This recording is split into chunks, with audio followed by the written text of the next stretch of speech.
one of the points that I try and make in the book is that I think we've carried over a lot of that Cold War thinking into the globalization age, almost without really being aware that we have. But a lot of the underlying precepts that were in place in the Cold War that led to the militarization of international policy and privileging at least the threat of war, which is why we called it the Cold War, over the prospect of peace for the period from, you know, the late 40s until the late 80s. How we characterize it. Black and white worldview. Free world, communist world, with us, with the terrorists. Very Manichaean. Very absolute.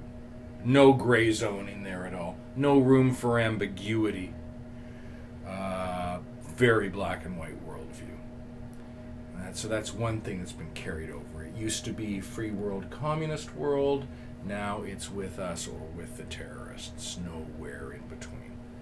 Second point is characterization of the threat. During the Cold War, it was characterized as omnipresent and generalized, or you could call it universal and generalized. It was everywhere and all the same. The commies were the red menace. It didn't matter if they were in China, in Russia, in Cuba, in Mozambique, in Angola, if they were running around the jungles of Bolivia. It was all the same. And they were everywhere, and not only that, Senator McCarthy was sure they were in our backyard. You know, they were in Hollywood, they were in Congress, they're everywhere. So they're everywhere and they're all the same. They were all lumped in. Remember those maps, those Cold War era maps? There was the blue and the red. Also shows the Manichaean worldview. But so what is the threat? The threat is universal and generalized. Used to be the commies, now it's the religious extremists. It's the terrorists. Where are they? Well, they're everywhere. How would we describe them? Well, they're all the same. Of course, they aren't all the same, just as all the communisms weren't all the same. But, you know, governments throw Hamas, Hezbollah, the Taliban, Al-Qaeda, Islamic Jihad, all into the same bucket, just like they threw all the communisms into the same bucket, because it's just easier to deal with them that way.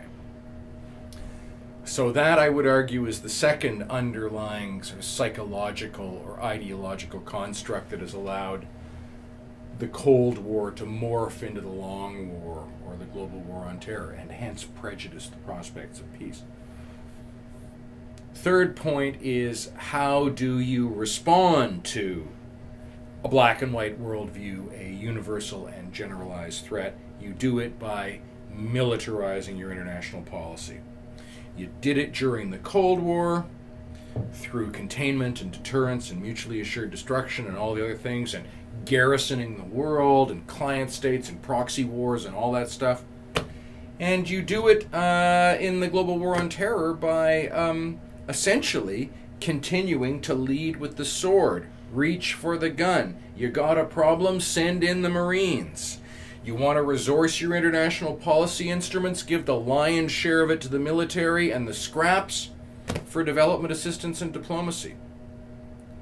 And so I think we've carried over those three things, and that's allowed the Cold War to morph into the Long War, the Global War on Terror. Black and white worldview, universal and generalized characterization of the threat, and the militarization of the policy response.